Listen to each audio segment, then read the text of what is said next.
Good morning, afternoon, evening, wherever you are, you lucky people. It's time for Free Thought Hour. This is the show where I have my co-host, Tercia. How the devil are you, Tercia?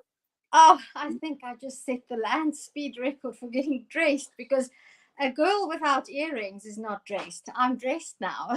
How are you doing? I'm fine, thank you. And I'm Good. very pleased to see you looking so glamorous. Would you Do like to I? meet our, yeah, indeed. Would you like to Thank meet our you. guest? Can't Our wait. guest, Mike Bell. Would you like to meet him? Absolutely.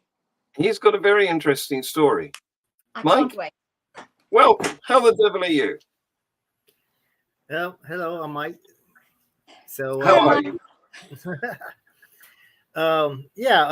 so I wasn't sure where we're going to start with this. We can start way in the past, present, future. I know I did mention something about three lifetimes in one. Actually, there's probably a few more than that. And of course, my call sign Napod, which that, of course, is a story of its own. Yeah. Well, we want to hear all that. So you're right. What we normally do in this show is we ask our guest to tell us how they got to be the person they are today. That's your cue to go right back to the beginning and explain your journey. As I understand that you've been a Christian. Yes. I was born into a devout Catholic family, Irish Catholic, of course. um, Military brat. So even if we wanted to, which is I'm glad we didn't. Catholics can do church 7 days a week, which to me I think is even for someone who's devout that seems a bit extensive. Um, so Overkill. yeah, it is. And then Yes. but I think with all the changes in environment, I lived in 7 states, 2 cities in each, 4 in Florida, and 2 in Germany before I was 17. I think all the changes in environment helped me understand that there's a lot more out there than what our little Yeah. world perceived. Yeah. Because that's good because a lot of Americans, I'm in danger of generalizing here, but I've met some Americans on the coast, east and west, and they're a different breed from those in the middle Hmm. because they travel. The coastal ones travel, but the guys in the middle tend not to. So they have very narrow horizons. And what you're telling me is that you went out and traveled.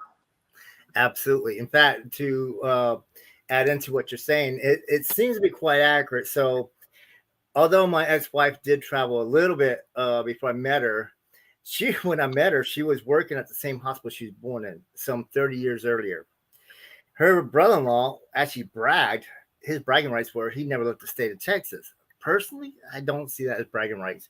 So unless you see other people for who they are, like when I hit Germany, although they're quite more progressive than we are now, I saw these Yeah. great architecture from the German cathedrals and things of that nature, including the pipe organs. And I was like, wow. So there's a whole lot of change out there, but if you don't know it's out there and you're content or don't even want to examine it, yeah, you can be stuck in a hole for a while. Mike, I want to ask you about traveling. I was 17 when I left my home country, and I grew up in a small town in rural South Africa. And I set off I don't know how my parents did that. I don't know if I would have allowed my 17-year-old daughter to set off into the world like that. Yeah, we But, did things like that back then. The well, thing is, it was we're, no, we're John, I not, must tell you, for South Africans to travel at that stage, I'm talking yeah, 1990. That was oh, quite yeah, rare. right. It, Okay. it, Yeah. Well, we the thing is, we've got much more risk averse just lately. We're very Yeah. fearful. Yeah. Carry on.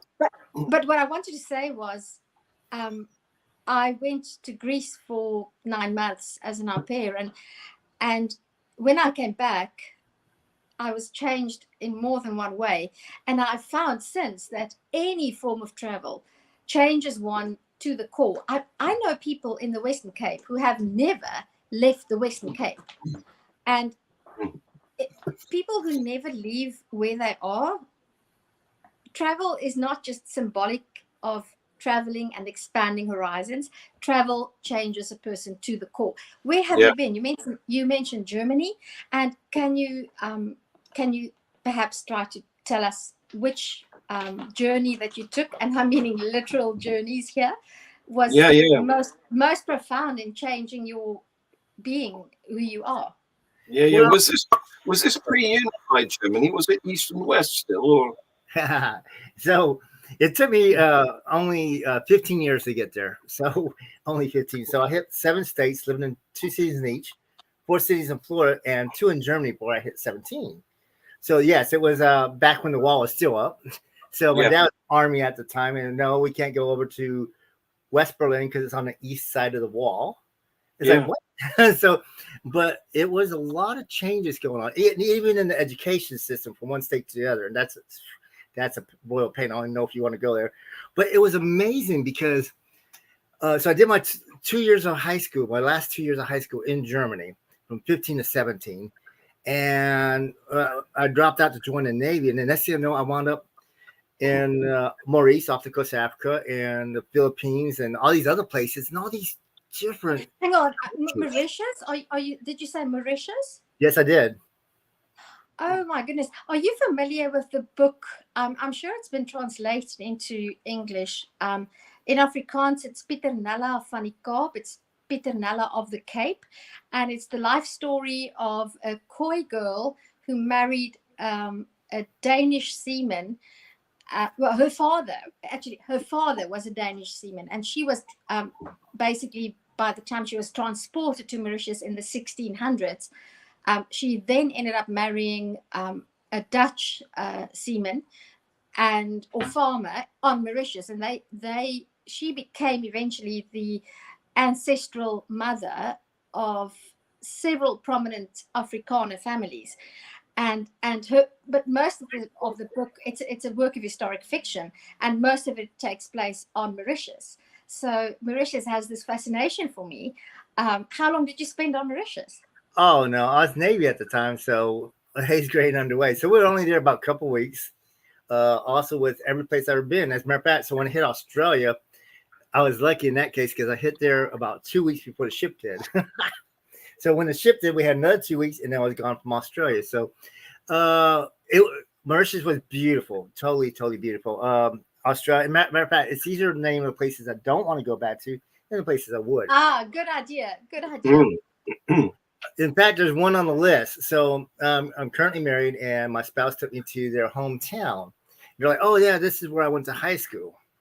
So on my to-do list, and I never had a bucket list because I achieved everything I want to do before I got here. So we don't have a bucket list. But so now that they did that to me, oh no, I want to show you when I went to high school. So a trip to Europe is on the yeah. It's on your bucket list. Yes. It's now there. My high school actually was on a hill across from, there's a village down below, and on the far hill was another castle. So yeah, getting people out of their little traditions helps. So, yeah. Europe is noticeably different from most parts of America, isn't it? Because it's got history. Lots of history. I love it. Yeah. John, you say the nicest things.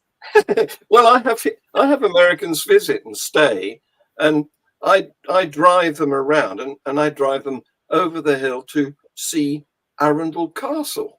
You see, which I've seen with you.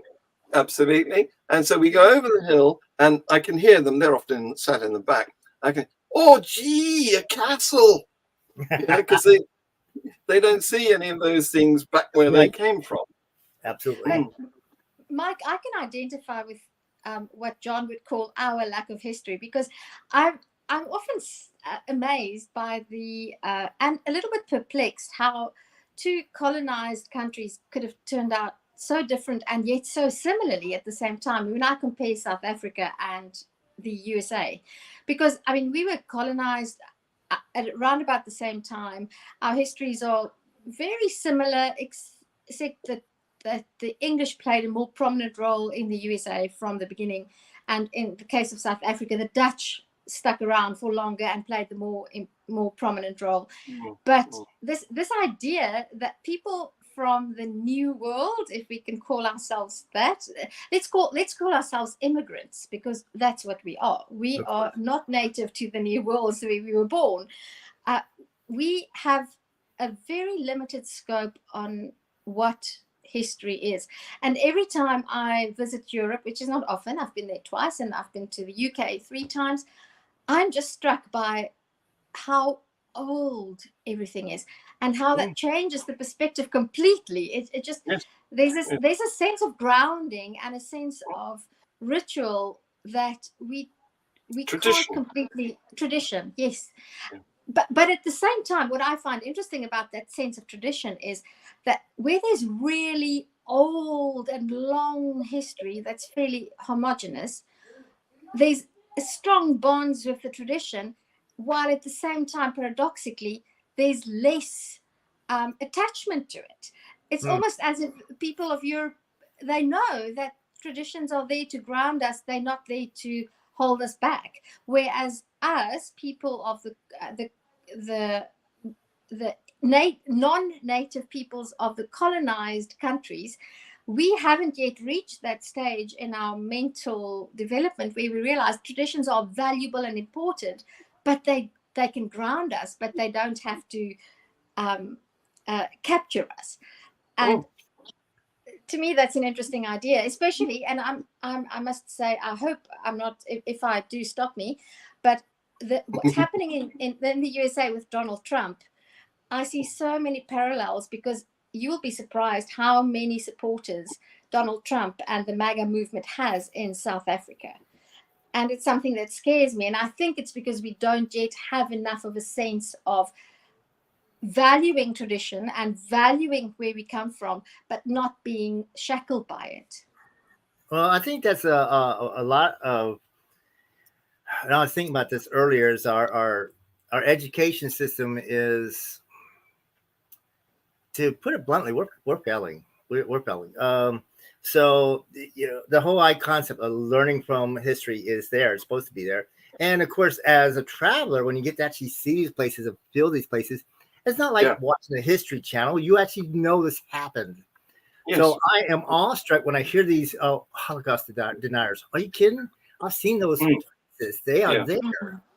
So it's not a thing, I can deny it. And of course, being around the planet by the time I was 19, around the planet, flat earthers, get out of here. So it's failing us because we're not, and it's because of the way it was set up, I think, a lot of it. Our education system is public system only, is based on regional and public funding only. So if you're in a poor section of town, you get poor education capabilities, books, tools. Also, can we go ahead? Sorry, I was going to say, can we direct you back to your life? Because we've gone down a rabbit hole of history, which is all very interesting, but time is passing, and while we've got you, we want to know about you. Well, actually, we can tie this right back into my life. So I went to high school in 3 different places. Kansas at 16 credit hours for 4 years. Florida, same 4 years, 12 credit hours, and the math works out, right? Then I went to Germany based on the Baltimore, Maryland credentialing, 32 credit hours for the same 4 years. And then not all of them are focused on the same requirements. So I think that is one of the things, especially as a nomadic American, we can call that, because being military brat, you are nomadic, you're on the go. Yeah, I got to see all this firsthand, and this causes serious issues with what's going on. So in my case, I had to pick up the slack in different spots. And then when I dropped out of high school, which my dad hated, I went in the military, and that just added to my own personal education. And so, so you then went traveling around the world as a military man. And this is where it gets interesting, because you had several incidents. But before you do that, before you tell us about those, you're an atheist now, aren't you? Correct. How did that happen? Perfect. That is a good another lead in. Like I said, there's like 3 or 4 lifetimes in this one. So when I got the first time, I needed to find something to do, and I like helping people. Well, on the Irish side, you typically either go cop, military, or priest. Well, I tried. Like I said, I tried military, I got out. So I was studying to be clergy on the priest side, not versus the Bible. Really? Like, wait, yes. Wow. And it was like, wait a minute, what they're teaching isn't according to what the Bible says. So like the intercessory prayer, stuff like that. Wait a minute, that's not making sense. So I literally made a lateral move to another denomination. There's only 40,000 of them out there, to that, which is exceptionally opposite. So I'm studying nurse, And so while you're allowed to drink and dance on the Catholic side, you're not allowed to on the Baptist side. So why? So yes. this was before the net, and they gave me the tools, which was the Strong's Concordance and some Bibles. And so I did my study. Again, I want to be accurate. Oh no. Even their version of what they were teaching wasn't the same as what the Bible said. So I kept studying after I dropped both denominations. I kept studying. I'm like, wait a minute. So now the Bible contradicts itself and science. Yes. Crap. And then with my first marriage, my wife was one of the New Agers. And so being exposed to all these different belief patterns actually helped break me out of that cycle to the point where I'm like, wait a minute, all these people can't be right. There's got to be something wrong with this concept. Yes. And so, I want to become an atheist before I knew any other atheist, because I live in a Bible Belt, and these people down here, unless you're Christian, they don't even know you. I mean, even though there's 4,000 other religions, nope, you're either Christian or yeah. They're not famous for being tolerant, are they? No, definitely not. In fact, when I went back in, so 20-year break in service, got out in 19, went back in at let's see, 39. So by then I learned a lot. And so on your dog tags, I don't know if you know this, but on your dog tags, they put your religion. They put your blood type, your religion, of course, name, the social security number. Well, when I went back in, they didn't want to put down atheist. They really absolutely wanted it. Exactly. No. They put down non-observant or some sort of shit like that. Like really. So did they give a reason why they wouldn't put atheist on your dog tag? The military's not going to give you reasons. That's just the way they do things. Oh, okay. So when I got out, they just give commands. That's all they give. Yes. So it is interesting because Tercia has been on something of a similar journey. She didn't do the Roman Catholic bit, but she did the extreme Protestant bit. She was a Calvinist, which is possibly more to the left of Baptist than Baptist is. I don't know. I didn't do the Navy thing. I did not do the Navy thing. I would have been court-martialed in the army, because I would have said, why can't I be an atheist? And if they said, we're not telling you, I'd say, you're going to tell me where I'm going to go.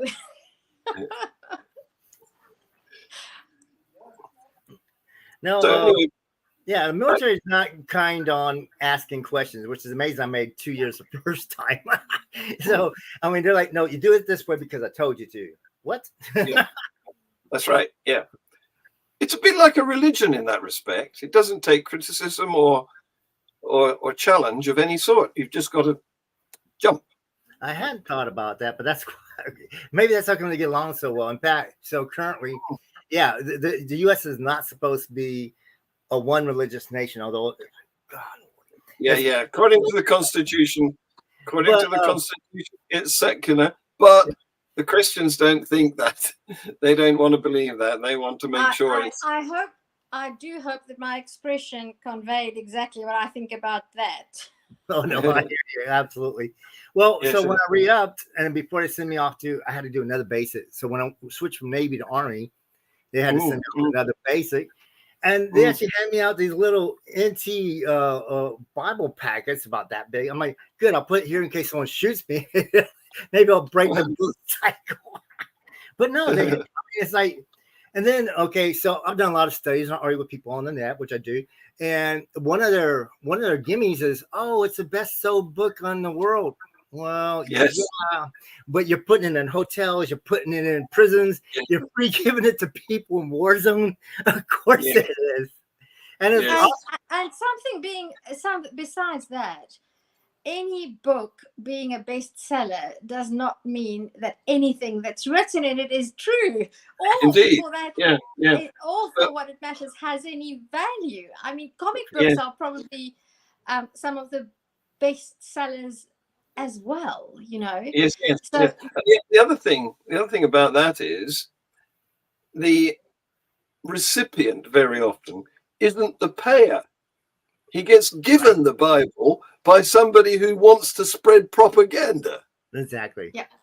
And I just want to say something about the Bible and the Bible. Sorry, just think it's so funny that anybody can think that the Bible is a bestseller, because if I'm a missionary and I buy 50,000 Bibles, and there are 10 missionaries, and each of them buys 50,000 Bibles to distribute to innocent recipients, then the Bible is not a bestseller, because if 10 people Yes. buys 50,000 copies, Right. that's in my if however 500,000 buy one copy each for themselves because they want to read it, That's that would be a different. bestseller. Mm. That's because I can buy 50 million copies of a book and distribute it to whoever I want to, and then I can say, oh, it's the biggest selling book of all times because one guy with a lot of money bought 50 million copies, but that doesn't make it a bestseller. How ridiculous that concept is. Absolutely. And I've seen them handed out any sort of war zone area, disaster area, you name it. So they're handed out as, oh, here's some comforting. Well, it really would have been better if she did something better, but no, you're going to hand out this propaganda and say this is some comforting. Personally, I think there's something really wrong with someone who thinks, oh, here's a starving kid, I'm going to give him a book. How about you give us food? Go on. So I don't think that's actually a good way about going about it. They didn't ask me. But yeah, so I tried both not both religions, both denominations, and then study some more. And I'm still learning. I'm actually learning. I don't agree with my dad on much, but I do agree that if you don't learn stuff, you're stagnating, and stagnation is basically like that. It's basically you're talking to a couple of teachers here, so yes, we agree. Oh, awesome. Sorry. And my mom, who's also a teacher, and my dad was also a teacher, my mom has the saying that the only difference between a ditch and a rut, the difference between a rut and a grave is the depth. And to stop learning, in my opinion, means that one is stuck in a rut. And for all intents and purposes, in my opinion, that means that you are just not, at least not alive. You may have a heartbeat and you may be breathing, but you're not alive. Well, go ahead. So, Mike, when you decided to no longer be in either of those denominations, did you fall out with your parents, or what stage? Were they no longer with you, or what happened there? Well, it snuck out on them, sort of. Okay, so like I said, I live in the Bible Belt, so it's not like we're wandering around with our atheist t-shirts, although we ought to. People need to know we're out there. But around here, if you put like one of those fish with legs sticker on your vehicle, it's liable to get vandalized. So, seriously, I'm not kidding. They'll actually break it and put it on and say "Find God" and stuff like that. This place is horrible. We still have street preachers on the corner preaching against gays here in the fourth largest city in the nation. This is Alabama, Tercia. Yeah, so it snuck up on them the same way my second marriage did. So I was married before to a woman, and it lasted 8 years, but she got a bit abusive before it ended. So I was. So I want to say something or ask about that. In my country, violence against women is a massive problem. And I had to set up some study notes for the kids that I teach, and it was about violence against women. I don't think we speak about abusive women who are actually abusing their partners often enough. I think there's a bit of a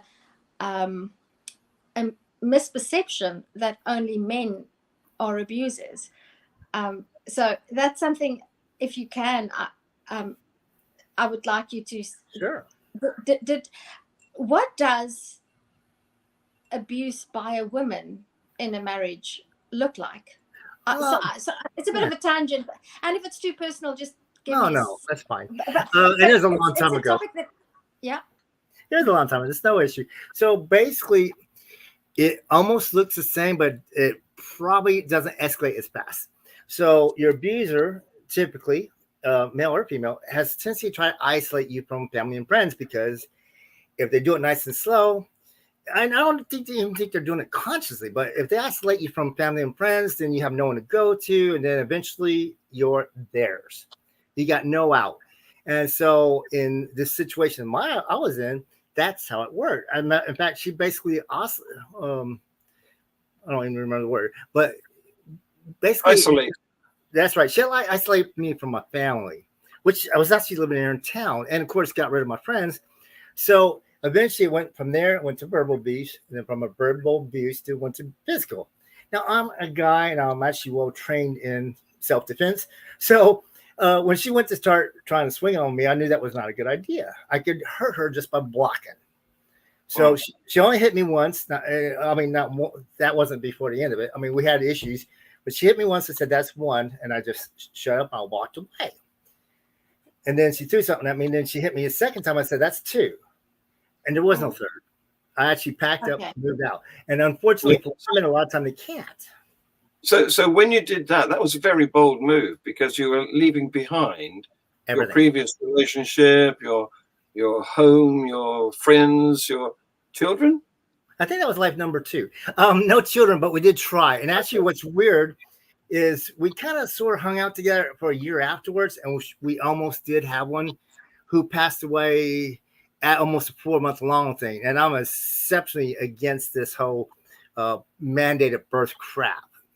I don't think anyone should be in anybody else's pants. You don't belong there. So I'm against that. But basically, if you were to follow the Bible, not only does it tell you how to create a what's the word? Abortion? Yes, it actually tells you how to create abortion in the Bible, but it also shows you that fetus has no purpose, yada yada, all these other things. So the mandated birth thing is way off course.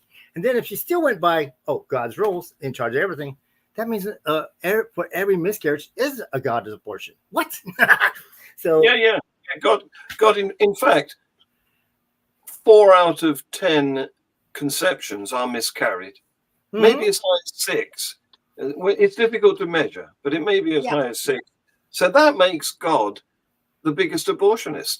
It does. And then on this whole thing of personages, okay, they're trying to declare it's a person at conception. That's horrible. But here's the deal. Nobody else considers that but them. Now, if they want to address that to their adherents, that's one thing. Because in our nation, you're supposed to be able to choose a different religion if you want to. It's still horrible, but you shouldn't have a law stating that, because what if you're, a pagan or a Muslim or a Hindu? I mean, that should apply to everybody. But on that note, so they're doing this, and it's like, you guys didn't read your own book. So, in the real world, the government didn't issue a social security number. When my ex-wife had the miscarriage at home, the insurance company said, well, it wasn't human yet, so you discard remains as you see fit.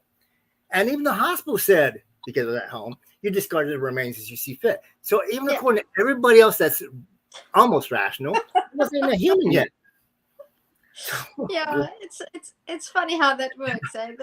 It's not a double standard. It's a sort of like it's incredible. Okay, but Mike, so you were married and for 8 years, and then you walked out because it was abusive, and then you that was what happened then. Were you in the army at that stage? You said the Navy, the army, and I would like you to tell us about your veterinary career, because I have a vested interest. My daughter's trying to train to be a vet. No, you misunderstand. He's a veteran, not a veterinarian.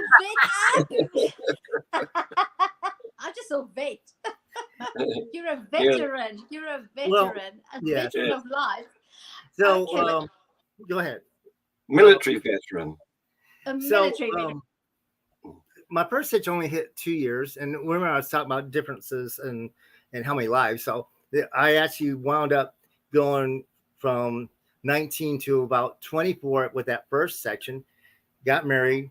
I was out of the military that whole time. So I got divorced after 8 years because, like I said, she was getting abusive.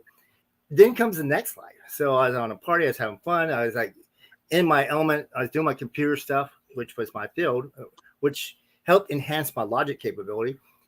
And then it was I came back I was engaged. I came back to get married. And then 911 happened. And jobs went out of the way.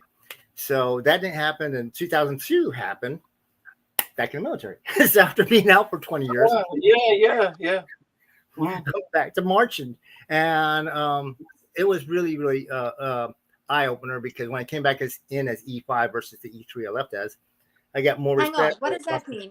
Sorry, you explain. E5 versus E3. What does that mean? Oh, ranking system. So you start off as E1 and you go up to like E9. So E5 is mid range, and that, and in fact, they call that on the civilian side, they call that mid management. It's not management like officer. So yeah, so it's a good spot to be, because you are being treated well, and you're listened to, and you also are the one that's helping other people get their job done. And I like that. Yeah. So I came back in as E5, and then Army hired me out from so you were basically promoted. You left at E3 and you came back at E5. Yes, because of my updated skill set. Okay. So I went to college, and it took me 5 years to get my 2-year degree. Turns out, what did you? Sorry, Mike. What did you get your degree in? Computers, computer programming? Can yes, you give computer us some details? science. Well, actually, computer systems to be exact. So I know some programming languages, and I also know the hardware. And it took me 5 years to get that 2-year degree, because I found out when I was trying to do my memoirs recently that seems like I was born autistic. I don't learn the way other people do. I don't. Yeah. So I had all this other things going on in my life, and I didn't realize it, because I had to go search and contact family, friends, whoever, about my young life, because I don't remember a whole lot between 1 and 19. I mean, I did once 1976 happened at 13, my life kicked into high gear, and has stayed in high gear mostly ever since I retired. But the whole concept of how things work. So they misdiagnosed me as ADD as a kid, and as an adult, because I was getting in all these car accidents, I went to get diagnosed again. They still misdiagnosed me. The proctor said, "Well, I don't think you're you're ADD, but you think like no one ever seen." So I had a feeling that I was being tested for the wrong thing. But yeah. So yeah, I learned differently. So that's it. Go ahead. Were you involved in? Sorry, John. Were you involved in Afghanistan or any of the post 9/11 conflicts that the USA was involved in? Oh no, it's freaking horrible. I became a RIMP, which okay, this is gonna be blunt. So RIMP is rear echelon motherfucker. Those people never get to the front lines. Most of them on choice. Me, I tried to go. I literally did. When I signed up the first time, I just wanted to blow shit up, and that was back when the whole Iranian hostage thing happened. So I signed up. Jimmy Carter's downfall. So when I went back in 2002, right after 9/11, I was expecting to go back to war. Well, I volunteered for everything downrange. And my last time, I had an interview for it. I showed up with the rest of my Navy team. They gave the rest of my Navy team the desert camis and me the green BDUs. Like, oh shit, I'm going somewhere else. I wound up in Korea for 6 months instead of the desert. So I kept volunteering for things going that way. It didn't work, which is probably a good thing. I'd have probably got shot. So tell us about that, because you've been in a number of scrapes, and this is how you got your nickname NAFOD. Correct. So NAFOD. Tell me about that. Spell it. I don't have a picture of the word in my head. NAFOD. No apparent fear of death. No apparent fear of death. Right. It's an acronym. So is that a condition that one is diagnosed with? It sounds like a condition one is diagnosed with. A call sign is basically something your coworkers call you as a nickname. Like in the movie Top Gun, you had someone who was called Hollywood. Well, he's called Hollywood because he took Hollywood showers. He took too long in the shower, so that was his nickname. Etc. So this is how I got that particular nickname. I'm a volunteering person. I hit my first computer company where I'm going to be a computer operator, and so I volunteered to be first aid. So in typical class format, the instructor gets up there and says, "Okay, who in here is cutting artery? Me. who in here has broke a bone with me? Who in here? Who in here is poisoned? I accidentally drank bleach. That's like we found out I'm no longer allergic to whole milk. So cutting an artery, that means I know the difference between spouting and draining. And even that class, so I had a couple of head injuries. One actually created an amnesia, several concussions. But I have this crease right here. So in that class, that crease is still visible. That's because the job previous, I was actually clobbered over the head and stuffed in the trunk of a car because people want the cars I was guarding. So when I got out, of course, they took me to the hospital where my ass was working. They stitched up. And that's the first time I really got scared. When I was in the trunk or bleeding, it was when they took me to the hospital. Not because I went to the hospital, because when I saw my wife, who was a very white woman, very white, when she saw me and being in the medical field, she basically went translucent. So it's like all the blood drained from her. I don't know what she's seeing, but holy Christ, it's got to be bad. So yeah, so about halfway through the course, my buddy looks over me and says, "Napha, that's you, no parent fear dad." And with all incidents, accidents, and including, so I've been through like 10 car wrecks in my life or more. Been ran over, just all kinds of stuff, and then also my sense of adventure. I twisted out my knee on the ski slope. Mike, I just want to ask you. Mm-hmm. I'm a mother of 2 boys, although and a girl, and it seems my daughter is the one who is NAFOD, because is your mom still alive? And no. I'm so sorry, because if she were, I would have loved to interview her, because I'm listening to you as a mother, and I'm just thinking to myself, how does one survive a son like you? I mean, my daughter did stitch up her own eye without any anesthetic. So that's maybe that's why I'm so. Your poor mother.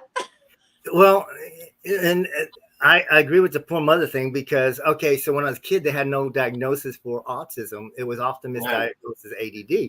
So when you see those kids portraying autism on the TV and they're just throwing a shit tantrum, that was likely me. I don't remember a lot of it. I do remember one psych doctor actually tying me to a chair with rope, tying me to a chair. So when trying to write my memoirs, I had to put together all this stuff that I didn't know about. Just little bits and pieces, like a big puzzle, trying to put it back together.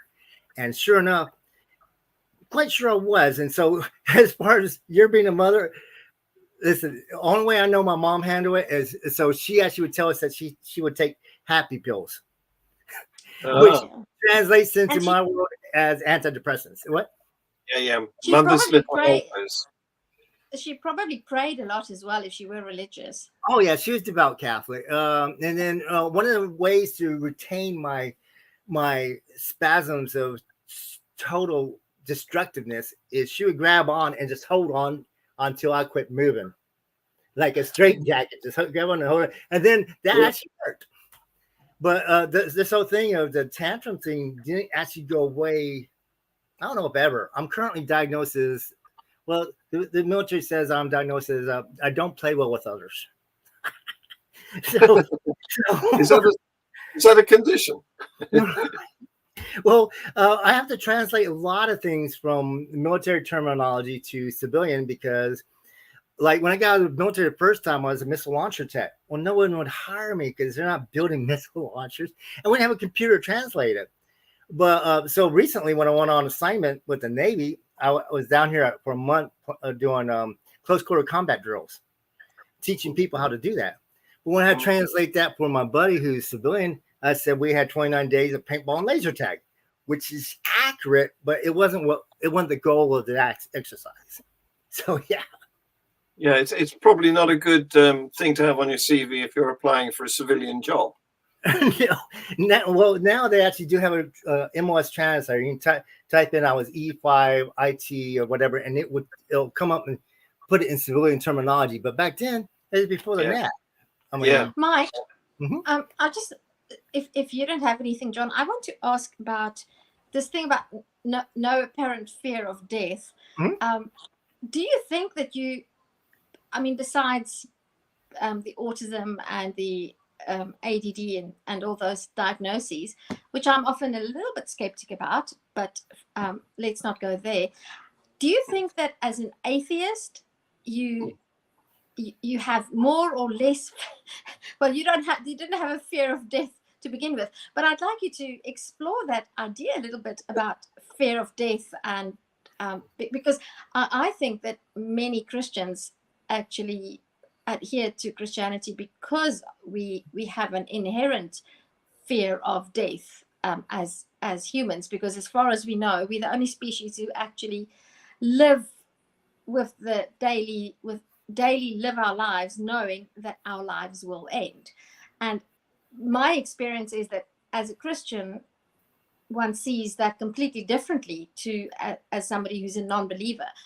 Although some atheists also believe in an afterlife, I suppose. Well, could you talk to that a little bit, please, Mark? Sure, absolutely. So, from my studies and before and after, it seems that, like you said, knowing that we can die, what happens later is a big problem. It's problematic because, okay, now what? But I think that they're missing the bet. It's like the whole concept of saving up for retirement that you may never get. So I looked up a couple essays on it, a couple stories, and one of the things is that it's primarily fear that guides us to, okay, well, let's not do that. Now, don't get me wrong. Fear can be most assuredly helpful to the human race to try to keep us from eliminating ourselves too quickly, but it's also detriment if it keeps us from living. So, becoming an atheist, I didn't think about it too much before I became an atheist. I even thought about less after, because admittedly, so when people are like, oh, well, atheists have nothing to live for. No, that's just the opposite. We live for everything. We don't plan on a retirement. We are now. Yeah. We have nothing to die for. Right. Yeah. It's the opposite of what they think. But and the trouble with the afterlife, whichever version of it you subscribe to, is that it takes away responsibility for now, for this life. Because you can, it doesn't matter what you do now, as long as you accept Jesus on your deathbed, you've got heaven to look forward to. So it's criminal. It is. Mike, what do you think about a heaven? Is heaven the army or the navy? Do what? Is heaven army or navy? Well, if we put it in what I preferred, I actually enjoyed the Navy. I like to travel. I like the people. I like being able to get out there and do things. On the Army side, when I got switched over from Navy to Army, it was, I got my computer back and my weapon. I like weapons. I think I might have mentioned it that when I signed up to the Navy the first time, I just want to blow shit up. So when I got my computer back and my gun, I'm like, okay, this is good. So there's plus and minuses both sides. I still prefer the Navy. Now, my dad did all three branches, Navy, Air Force, Army. I only did two, so I didn't catch up. Yeah. So it's interesting because military people, especially in the US of A, this would include your dad, are particularly associated with right-wing nationalism, Christianity, pride in, making things great again. Well, that's been one of the problems with some of my fellow veterans, and it's been a huge problem because they are choosing their way of life over rights, and we supposed to have fought for rights, for equal rights, for the rights of our citizens to live they want to, not the way some religion told them to. So when I come into these, and there's sadly a huge proportion of military that, well, I think they get part of the military is a whole militant version of life. So this, that, and the other, like you're talking about earlier, where it's almost religious in its own sense. So they are predominantly a hierarchy of control. Well, you can't have it on the civilian side. And I understand they don't like that. Hell, I don't like that. But the point is they have a right to be that way. So you can't go and just tell people in this country, hopefully, that you don't have a right to do who you are. And sadly, you're right. But that culture is baked into the military, isn't it? It is. Yeah. There's no escape. So the other thing is that in the military, you're not only expected to conform and punished if you don't, Right. but you're expected to give your life up if necessary, which always seems a bit extreme to me. Well, that is a given, because they make no joke about it when we sign up, or actually they shouldn't. There are some recruiters that will bullshit you just to try to get their numbers up. But when I signed up to Big Gunners Mate the first time, my recruiter flat out said my life expectancy in a war zone was this amount of minutes. I mean, flat out. And then when I went to Gunners Mate A school, they said, well, if you're using this type of weapon, you're even that many minutes. So you get the feeling that, and I don't know why, maybe that's how come the military clings on their religion so much, is because they're all worried about, well, if I die, what's next? Well, everything's going to die. Eventually, I'm not a nihilist, but everything was going to die. So yeah. But they don't put that on the recruitment posters, do they? No. It's not join the military and increase your risks of being killed. No. But Mike, do you think, and I'm speaking now again as a mother of a boy of 21 and one of 16, and in a day and age where they grow up with shooting games and they play virtual reality games, and I don't know many boys who don't like guns. They love guns. They love violence. They love kicking things. They love blowing things up. And it has to be something in the brain of boys, because it's something I'm very conflicted about, because my two firstborn are 15 months apart. My daughter was born first, and 15 months later, my son was born. And they were raised exactly the same way. They had access to the same toys. And I remember one day my husband was chopping down a wild banana tree in our yard. And the kids were all around their dad. And they said, we want to help. And they were about 4 or 5, the two of them. And I was watching them. And my husband said, yeah, sure. Okay, let's try. And he gave my daughter the axe. And she stood like this. And she's a tomboyish girl. She's not a girly girl. And she was just sort of going like that. And then my husband gave the axe to my boy, and he took the stance and he took the axe and he went raw, and it was completely natural. And so I don't think that young men I would like to speak to a female veteran, because signing, yes, your life expectancy will be 55 minutes. I don't think they have any concept that they can actually die. I think it's just completely something that they cannot picture, because so I don't know, it's something that's fascinated me for a long time, but I don't think they realize it. Well, I do think the military realizes it. For one thing, okay, so most of the cultures currently that I've seen are still predominantly male, let's do this sort of stuff, and that's also in your TVs and your movies. But I think the military realizes the fact that we don't consider that we're not immortal is because I think they realize it because they hire so young. So first time I signed in at 17, I was invincible. When I signed back in at almost 40, I'm like, my bones hurt. Yeah. Mine too. Yes, you're right, because the young men are more willing to take risks, aren't they? I mean, I think motorcycles are the biggest cause of death of teenage boys, and because they're such fun and you can take risk.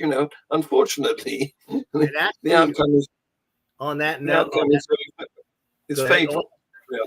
On that note, are veterans coming back from the war zone? Yeah. They're now addicted to adrenaline, and many of them are dying on motorcycles for the same reason. Yeah. You're driving with your hair on fire, like, let's go. Yeah. It's homemade drug, isn't it? Made in your own brain. Yeah. Well, so I am an adrenaline junkie, so I can test that.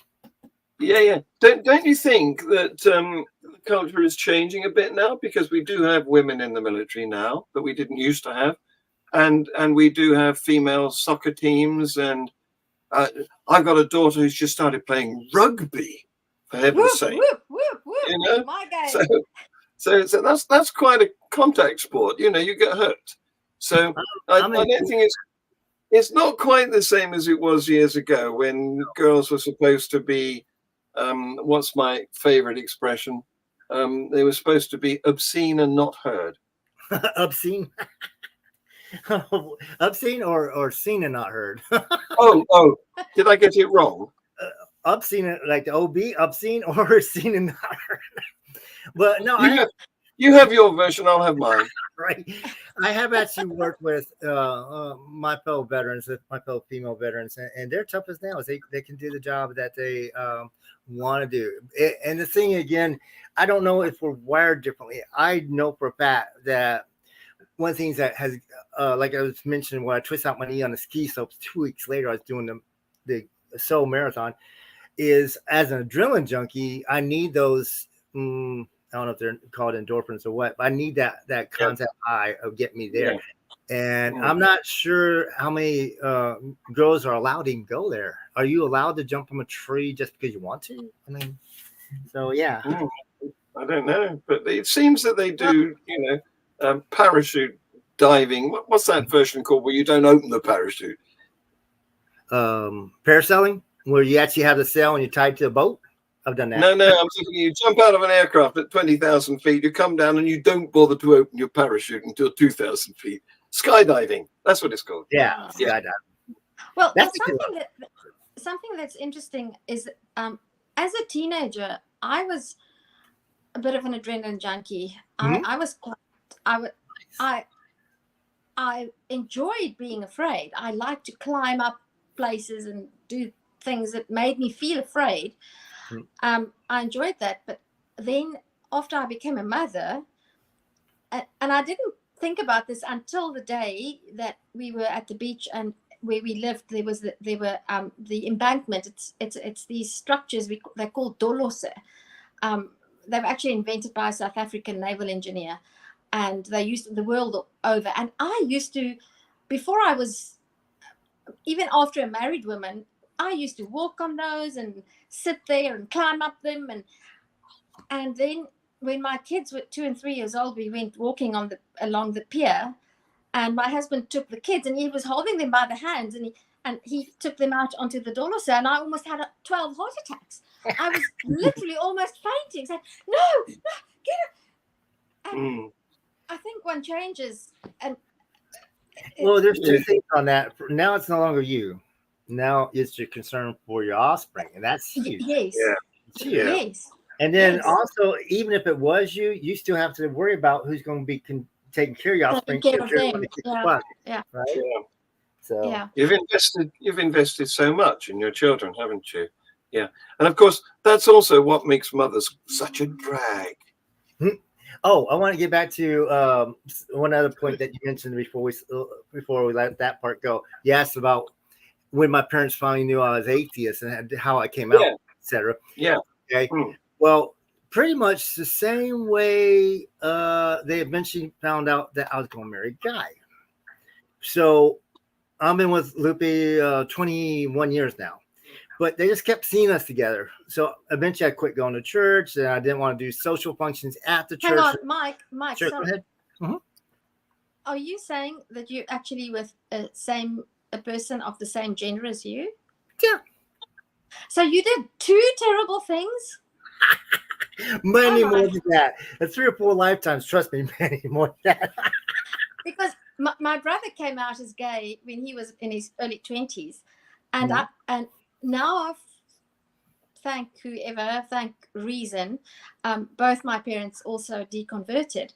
But to my mom, it was terrible when my brother came out as gay, and then a couple of years later, I came out as atheist. So my mom had. She said that being atheist was worse because at least she could still reason that my gay brother might be accepted by God. But imagine if he came out as atheist and gay. Now he's atheist as well. But so when did you realize that? Oh, now 5 minutes into the conversation, before the end, when did you realize that you were gay? Or are you is it just maybe you're not gay, maybe you're bi? I mean, that is something. No. That is amazing. I am bi, and before I met my ex-wife, my ex-fiance, and Lupe, each one of them knew I was bi before we got serious, because I'm like, you guys need to know who I am. So, And when did you know that you were bi? oh, right. Well, didn't have a word for it back then, as far as I know. So my first relationships with both male and female were back when I was 13. So I just want to ask you something about In the this Bible whole book, because they won't teach us that stuff. Anyway, go ahead.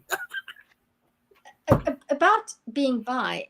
I've thought of this before, and I think that if you're bisexual, it depends on who you meet at any given time, because if you meet, it's more about who the person is than what their gender is when you're bisexual. Yeah. Is that a fair assessment? It pretty much is. Right now, there's an argument between the concept of pan and bi, because pan is supposed to be, okay, not even worried about sex, but it's about who they are. But bi is basically the same thing. So there's a huge argument going on within the LGBT community. Yeah. If pan and bi are the same thing. See, the thing is here, at the age of 13, a person is only just discovering that they've got a sexuality, really. That's right. You know, their equipment is only just beginning to work. Mm-hmm. And they want to test it out. And they'll test it out probably with whomsoever that's nearby. You know, but in single-sex schools, there's a lot of experimenting that goes on with the same sex. But later in life, when they work themselves out and, you know, determine which way to go, they make perfectly good relationships of either sort. Well, that's one of my fights. I wonder about that, and that's why I want to ask you, Mike, somebody who lives it. I can't imagine myself ever feeling attracted to or being attracted to a girl, or a person of the same gender that I am. So even if the opportunity were to arise and arise when I was 13, I don't think that the thought would have crossed my mind. Does that mean I'm just 100% heterosexual? Well, so go ahead. So basically what happened back when I was 13 is, like I said, military brat and all this. We were in, of all things, the Bible Belt. They don't teach us, either you don't have a good sex ed class or it's not existent. But you're not supposed to have sex. Wait a minute, what? So anyways, but that's how things started to evolve. But I really didn't declare a label too much later in life. So, you know, whole self-labeling thing, I wasn't even a fan of. I don't even like doing that. I'm just me. But finally, people in my own community, LGBT, like try to corner me down. Okay, well, are you straight, gay, or bi, or whatever? And I had no clue. So I went out and I found a very, very old scale called the Kinsey scale, and I researched myself. And I counted how many lovers I had of both sexes, and then the numbers came out equal. So I guess that means I'm bi. So I mean, it wasn't like I went. Try this. Is Kinsey? Is it as in the husband? Yeah, the Kinsey. Famous report, the Kinsey report. Yeah, I'm going to try 60s. That. I'm going to see where I end up. Yes, I have my suspicion.